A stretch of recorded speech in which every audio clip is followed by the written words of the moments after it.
On our little chat about psychology and skin.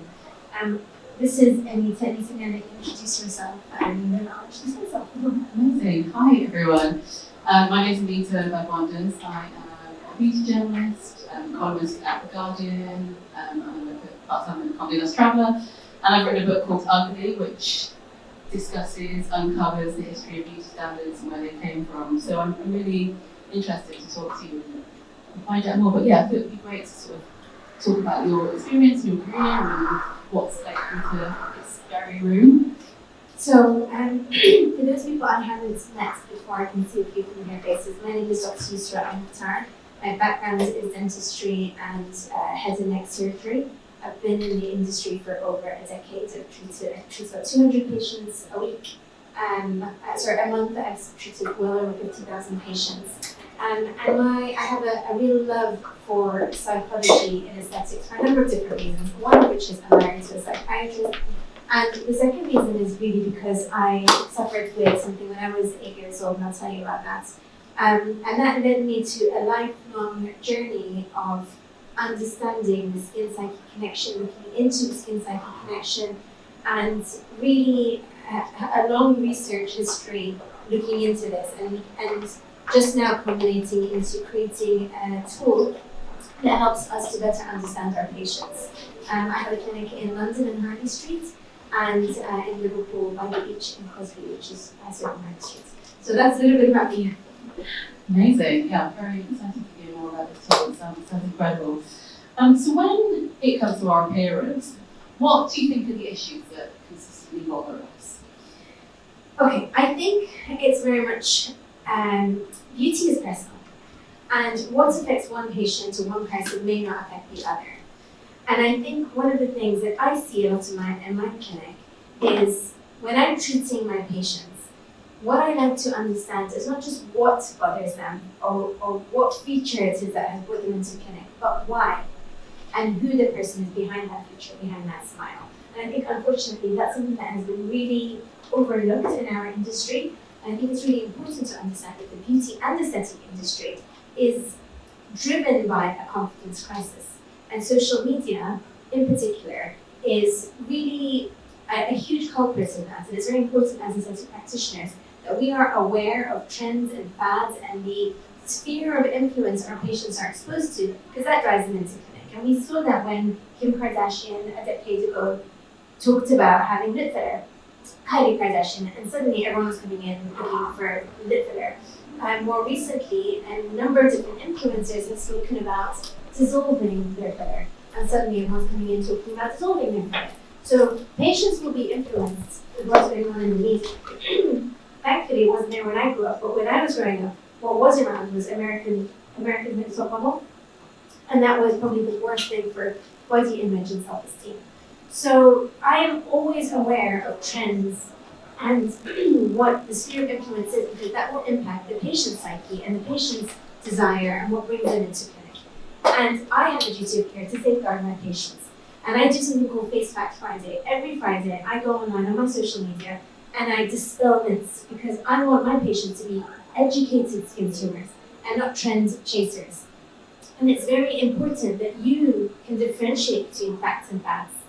Now we have fads like minimal soul. We have fads like face taping. We've got all sorts of crazy things going on, and that drives people into clinic. So it's vital to be cognizant of that. And patients often don't know, because they're surrounded by people who think that's normal. Particularly in certain areas of the country. Now I'll talk about the difference between my Harley Street clinic and my Liverpool clinic. When I first moved to Liverpool, it was a big difference to having a clinic in Harrow on the Hill and in Harley Street. In London, patients want subtle. They want elegant. They want less is more. They don't want anyone to have anything done. In Liverpool, they walk in with their rollers in their hair, their lips are walking before the rest of the face. And by the way, I love Liverpool, but this is the reality. And it was more is more. And the faker, the better. The bigger, the better. And in all honesty, it wasn't a good look. And it was caused by social media, okay, number one.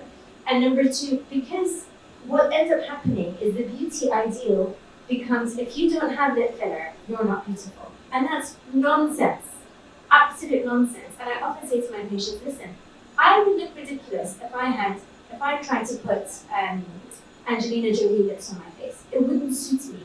So I don't go by beauty ideals. I think there is beauty in each of our unique, in our individuality.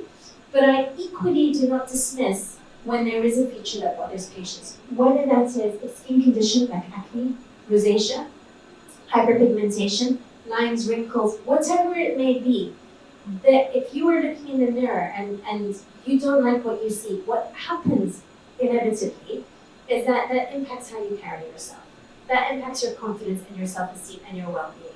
And I think it's very important that we understand that. And for me, in my clinic, I'm very passionate about creating a safe space for people to unapologetically and unashamedly talk about these things. And when I say that, what I mean by that is, and in my background in dentistry, when patients would come in and say, I don't like my teeth, or I want teeth whitening, or I want teeth straightening, they would never be apologetic about it or ashamed about it. And I will tell you why. When you tell your friends, I'm thinking about having my teeth straightened, you know what they say? They say, absolutely go for it. Let me give you the number of my dentist. If you say, I'm thinking about having Botox, or I'm thinking about having fillers, they say, why don't you love yourself?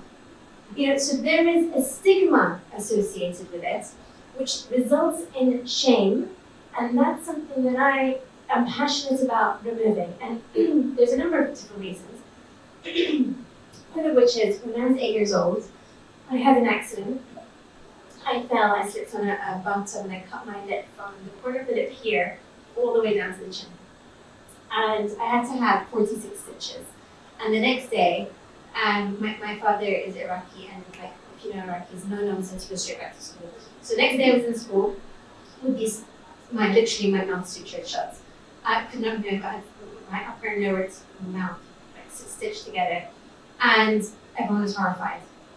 And my teacher said, oh my God, what happened to you? She said, I want you to sit at the back of the class, not to distract anyone. And she called me baby horror. She didn't mean it badly, but that nickname stuck. And for the rest of my school years, baby horror stuck. To the point where I graduated from school, people signed and said, love you, have a great life, baby horror. So, and it's something that really impacted me, because when those stitches came out, I had a scar. I had a really visible scar. And throughout, when I was young, it was very obvious, but throughout my kind of teenage, university years, people would always say, what's wrong with your face? What happened to your lip? And that really impacted my confidence. Then I developed acne at the age of 16. I'm an acne sufferer, and if anyone has ever had acne, it is one of the it's a debilitating skin condition that can really negatively impact self-esteem. We know that over 60% of patients who suffer with acne also suffer with depression or low self-esteem. So it's something that we cannot dismiss, and we cannot assign with shame that people want to access care. And now, thankfully, because I've had treatment and I've had scar reduction treatment, you can't really tell unless you look close up. So I often find when patients come in and they talk to me about their aesthetic treatments or their lines of wrinkles, whatever it is that's bothering them, there is a psychological burden. They're being held back, whether it's a bump on their nose, whether it's lines of wrinkles, whether it's hyperpigmentation, whatever it may be. They're looking in the mirror, and the reason why they're coming in is because of a pursuit of confidence. Right here or wrongly, there's a pursuit of confidence. So my job is to create a safe space, understand that, and see if there is a true there's a true skin condition or feature that I can support them with. And there's a difference between appearance anxiety and body dysmorphia. Body dysmorphia is when you've already got massive lips, you're overfilled, you don't need filler, and you think that there's a concern or a condition. You look in the mirror, you feel overweight, but actually you're not. And there is no treatment needed other than self-love and potentially a referral to a psychologist. If somebody has a bump on their nose and they're coming in and they're saying to me, and I hear this every single day, I hate my nose. I've been bullied about my nose. I won't wear my hair up. I always wear my hair down because I don't want people to see my nose. If I'm going for dinner with someone, I'll sit opposite them, never side by side, because I'm conscious of how I look. I won't go for that front-facing job. It impacts them, psychosocial impact, every single day. That's it. So what I'm treating is not necessarily just the feature, but it's that burden. And often once I've treated it, they go away, they come back after 2 years, and I say, so how are you? How are you now? How's it been over the last 2 years? And they say, I don't even think about it anymore. I went on that first day. I took that front-facing job. I wear my hair up now. I'm not bothered when I'm driving. I'm not scared that when I stop at a red light, someone might see me. it's no longer a concern. So we've removed the emotional burden. And so that what patients are concerned about could be a huge number of different things. And my job as an ethical medical practitioner is to see if there is a true ailment that we can support them with and create a safe space to help them.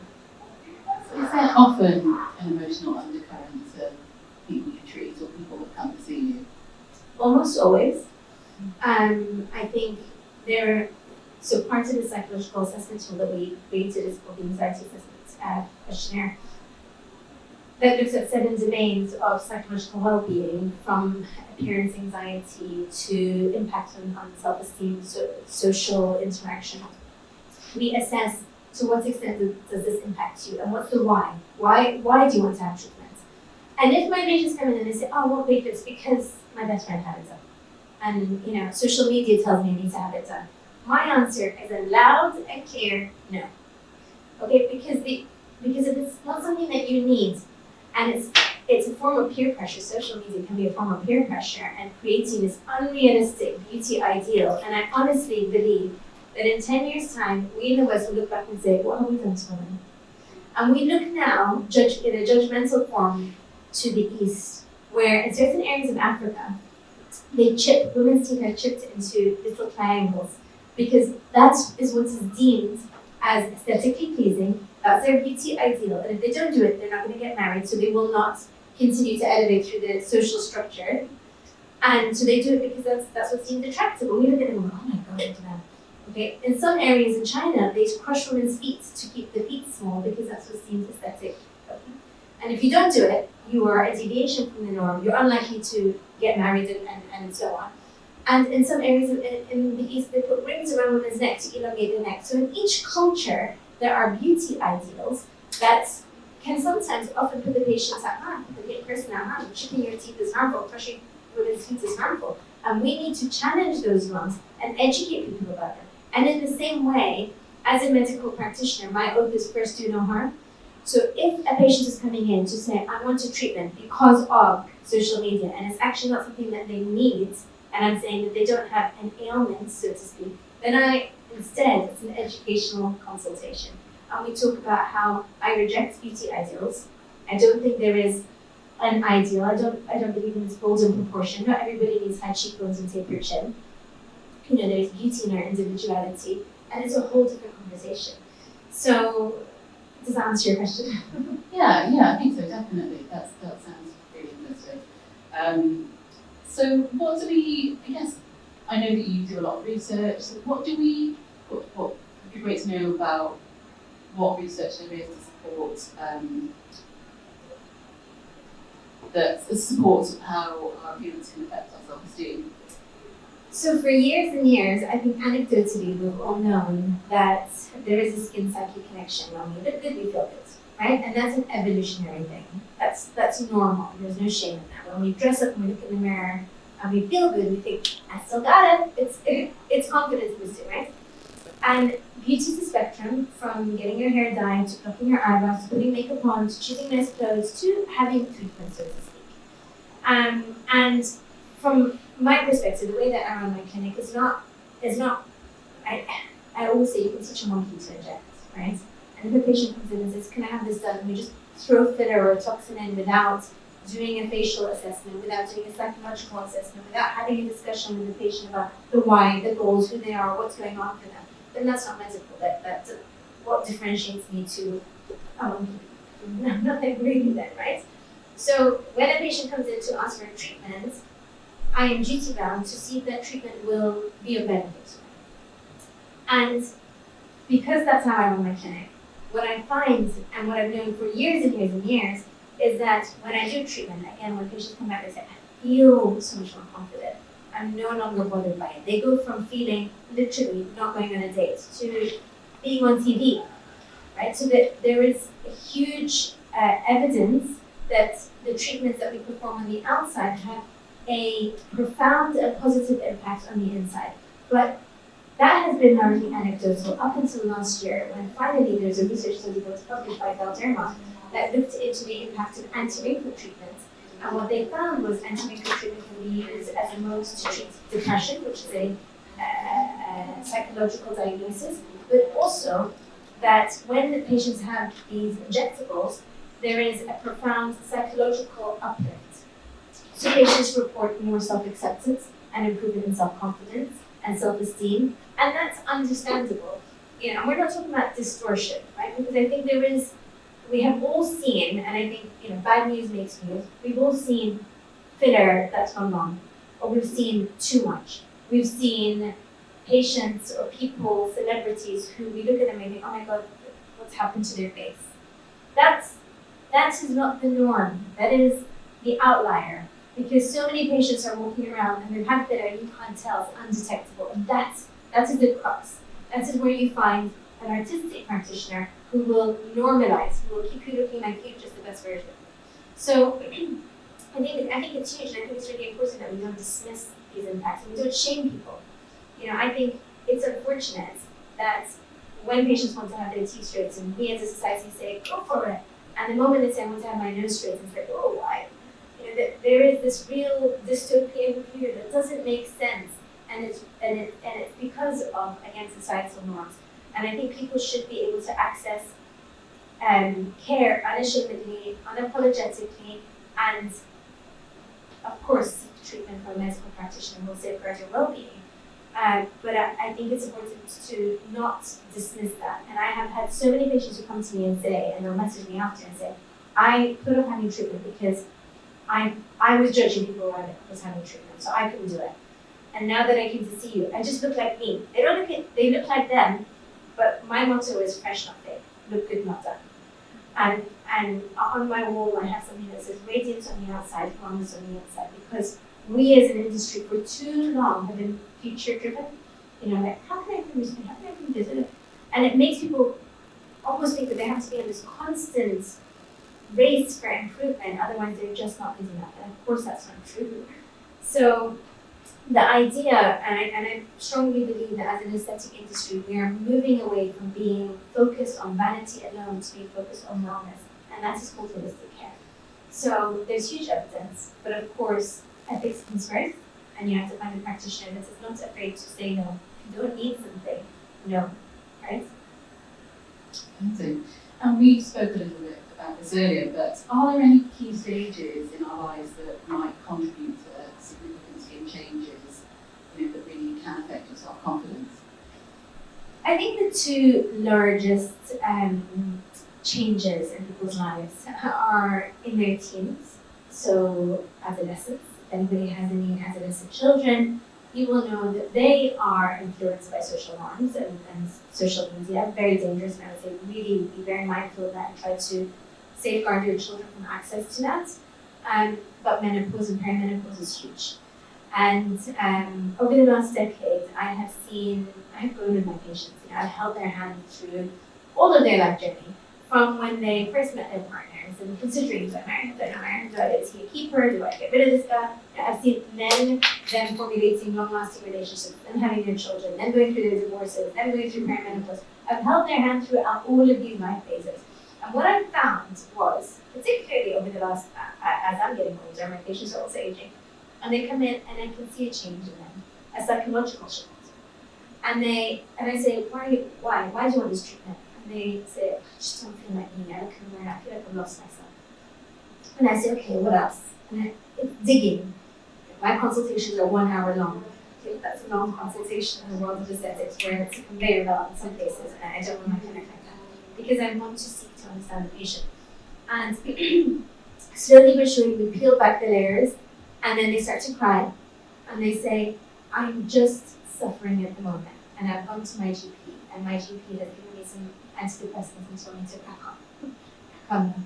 And not to dismiss the work that your GPs do, because they're absolutely vital practitioners, but that's treating symptom, not the source of the problem. And the source of the problem often is a hormonal shift. And many patients do not know that perimenopause starts at the tender age of 40. The average age of onset of menopause is 51, and that's when you stop having your periods. But the hormonal shift actually starts at 35. But we say that you are officially in the perimenopause 10 years before you actually stop your periods. So it's not that one day you wake up and boom, you've aged overnight, although it might feel like that. It's a slow and gradual decline of estrogen, progesterone, and testosterone. Testosterone is a female hormone too. And that results in low mood, anxiety, overwhelm at work, depression, looking in the mirror, feeling the changes, that there are physical changes that will be associated, like dry skin, sagging skin, hair loss, weight gain around the midriff. This is normal. Every woman will go through this. And then they'll want to kill their partners. They are fighting with their husbands day in, day out. They're finding their children irritable, and they know they're being unreasonable, but they can't control it. And again, it's normal. And they would cry in my clinic and just say, I'm losing myself. And younger people are coming into work and they start to feel irrelevant. And actually, hell, that 40 or 50-year-old woman has a lot more to bring to the table than the new 20-year-old who's coming in and just learning, right? So they're not irrelevant. They've got a huge amount of power, but they're not standing in their power, and they've started to feel really overwhelmed. And so this was my everyday, my 9 o'clock patient, my 10 o'clock patient, my 11 o'clock patient. All of them would feel hopeless, helpless, and alone. And I thought to myself after a while, wouldn't it be, at the end of the day when you're like, I've heard the same story with each patient, all of them think that they're alone. And I would say to them, you're not alone, this is normal. Actually, by the way, newsflash guys, men go through it too, it's just called andropause. They start to lose a hormone called testosterone, and they go through depression, anxiety, overwhelm, and they don't talk about it. And that is why men are more likely to commit suicide. So, we pick up the phone and we say to our friends, my husband's really annoying today. I'm really struggling at work. Men don't quite do that, so they don't have that safe space or that outlet. And it's important to understand because a lot of relationship breakdown and divorces happen during this menopause and andropause phase of life. And actually, if men knew that their women weren't crazy, and this is normal, and if women knew they weren't going through this irrelevant life phase, then how empowering would that be? So I wanted women to know that they don't have to just survive the menopause, but they can thrive during the menopause. And I did a research report where this is last year, we looked at over 2,000 women in the United Kingdom who were going through the perimenopause and menopause. And we asked them about the symptoms that they were going through, and also the psychological symptoms and the impact of skin aging on their self-esteem. And what we found was staggering. Over 50% of women said that they lost their confidence, they lost their self-esteem, that they didn't want to go out anymore, so they started to socially isolate, that they wanted to kill their partners. And I don't mean like murder, but they were annoyed or angry towards their partners. And they were stressed and anxious.